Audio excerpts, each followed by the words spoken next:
کسی مزار پر چادر یا دیگ چڑھانے کی منت مانی ہے تو کیا اس کا بھی پورا کرنا واجب ہے؟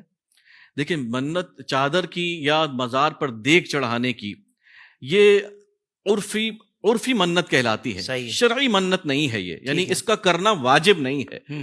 کر لے تو بہتر ہے، لیکن نہ کرے تو گناہ گار۔ اور پھر یہ بھی ضروری نہیں ہے کہ مزار پر جا کر ہی آپ نے یہ کام کرنے ہیں۔ اصل مقصود کیا تھا کہ مجھے صاحب مزار کے لیے ایصال ثواب کے لیے یہ کام۔ اچھا، ہمارے یہاں کچھ اس کا دوسرا پہلو بھی بیان کرتے ہیں کہ ناجائز ہے، حرام ہے، یہ ہے، وہ ہے۔ تو ناجائز کیسے ہے؟ ہم تو کسی صاحب مزار کے ایصال ثواب کے لیے کر رہے ہیں کہ میں اس کے ایصال ثواب کے لیے دیگے کھلانا چاہتا ہوں۔ تو آپ وہاں کریں یا یہاں کریں، یہ عرفی منت ہے، نہ بھی کریں تو آپ پر گناہ گار نہیں ہوں گے، کر لیں تو بہتر ہے۔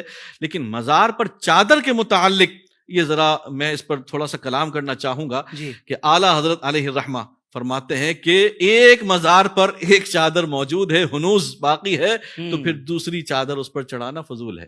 ہمارے یہاں آپ دیکھیں مزاروں پر چادروں کے انبار لگے ہوئے، 20 دکانیں باہر ہوتی ہیں۔ ہاں، یہ سارا یہ دھندا لگایا۔ اچھا، پھر وہ مزار پر چادر آپ نے چڑھائی اور چادر چڑھا کر وہ پیچھے مجاور آیا، وہ چادر لے کے پھر اس کو باہر جا کر بیچ رہے ہوتے ہیں، تو آپ کی چادروں کے ساتھ یہ سلوک ہو رہا ہوتا ہے۔ تو ایک چادر ہے، کافی ہے۔ چادر کی منت سے بہتر ہے کہ آپ کوئی اور منت کر لیں، لیکن اس منت کا پورا کرنا واجب نہیں ہے، کر لیں تو بہتر ہے۔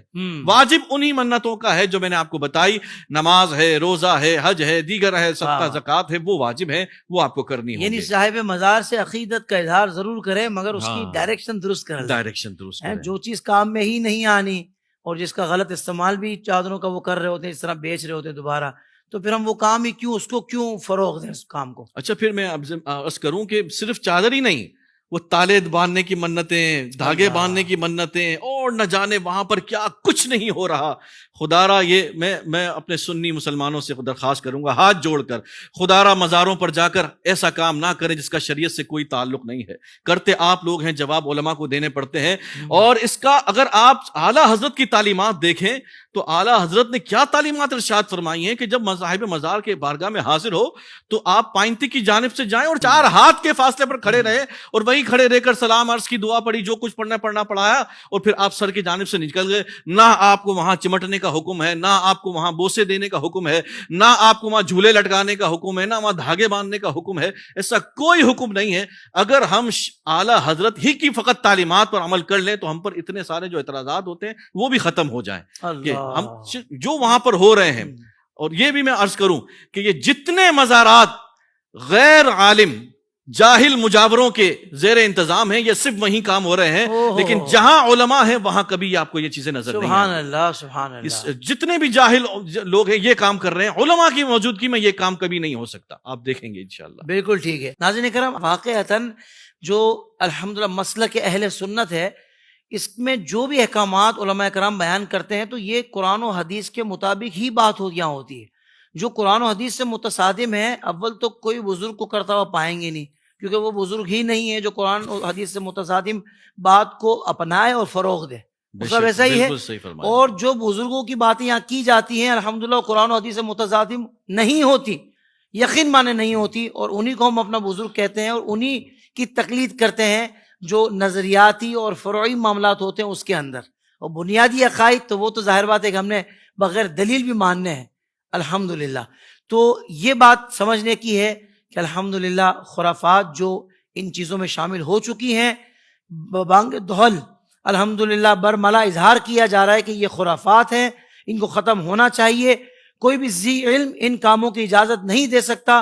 ہمارے پلیٹ فارم سے اور اہل سنت کے تمام پلیٹ فارم سے یہی بات کی جاتی ہے۔ مفتی صاحب کیا کہیے گا؟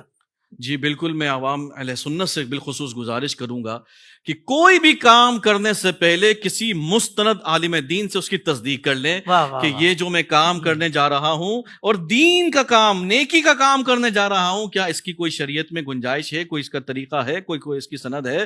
اگر ہے تو کرے، نہیں ہے تو پھر بھلے وہ تیرے باپ سے آ رہا ہے، دادا سے آ رہا ہے، پردادا سے آ رہا ہے، کہاں سے بھی آ رہا ہے، وہ ساری چیزیں چھوڑ دے۔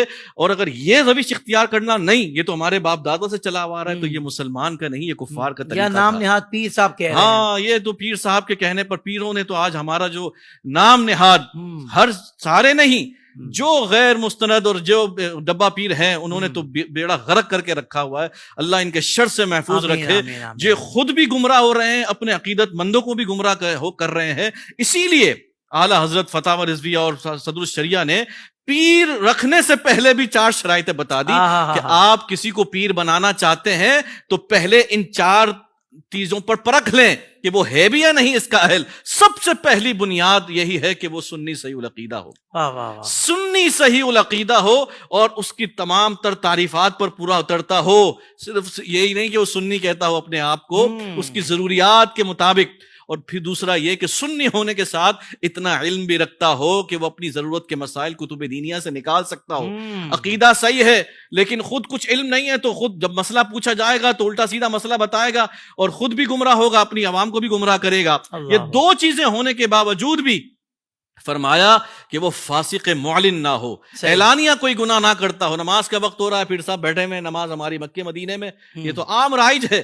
اسی طرح اس کا سلسلہ رسول اللہ صلی اللہ علیہ وسلم تک متصل ہو. باقی شرائط ہونے کے باوجود یہ ایک شرط بھی اگر مفقود ہے تو وہ پیر ہونے کا اہل ہی نہیں ہو سکتا. اس لیے میں عوام الناس سے کہتا ہوں خدا را پیر بنانے سے پہلے بھی ان 4 شرائط کا حامل پیر دیکھیں, پھر اس کی اتباع کریں, ورنہ وہ خود بھی گمراہ ہوگا اور آپ کو بھی گمراہ کرے گا. سبحان اللہ, سبحان اللہ, سبحان اللہ. آپ نے بہت کمال کی رہنمائی فرمائی ہے. اللہ تعالیٰ آپ اس کی بہترین جزا عطا فرمائے.